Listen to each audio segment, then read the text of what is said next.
Hello guys, magandang gabi sa inyong lahat. And for today's video is gagawa po tayo ng organic fertilizer. So yung ating gagawin po ngayon is yung fermented plant juice. So yung organic fertilizer guys is hindi po siya nakakasira ng ating mga tanim at especially hindi po siya nakakasira ng ating lupa kasi nga organic yung ating mga mixtures na gagawin dito. So ano nga ba yung fermented plant juice? So yung fermented plant juice po ay nakakatulong sa ating mga halaman para mabilis po itong lumago. Kasi nga yung fermented plant juice is high in nitrogen. Nakatulong siya sa mabilis na paglaki ng ating mga halaman and tumutulong po siya na magbigyan ng sapat na nutrisyon yung ating mga halaman. Especially yung ating mga halaman na leafy vegetables or yung ating mga ubas na ating inaalagaan ngayon.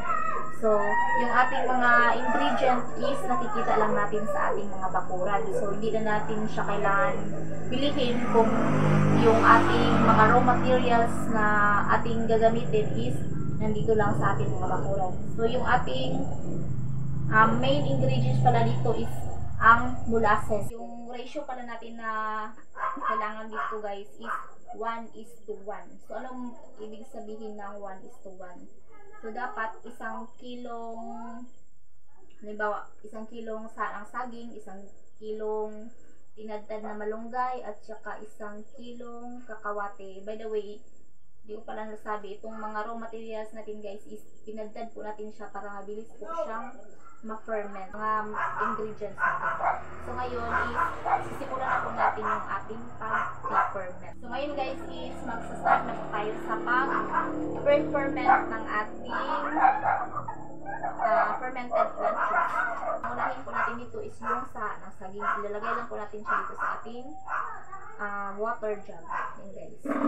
So, ito po ay 1 kilo.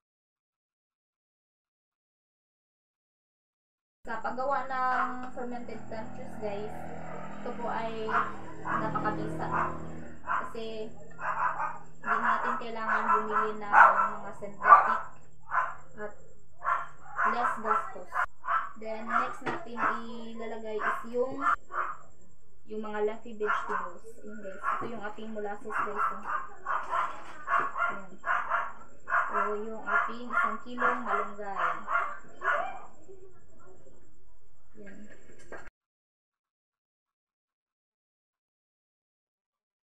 Tsaka yung ating 1 kilong kakawate. Ayan.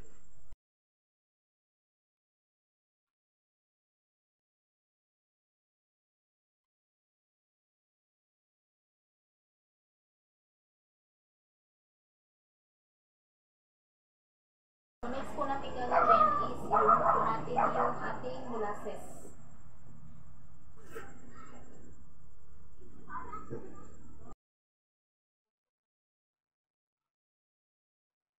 Then i-mix po natin siya ng maayos.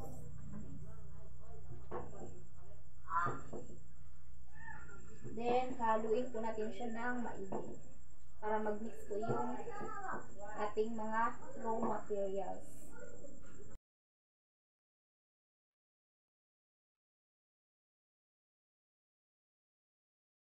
So, ayan guys, sa paghalo natin, kailangan po naging malinis po yung ating gagawin para maiwasan po natin ma-contaminate yung ating fermented plant juice.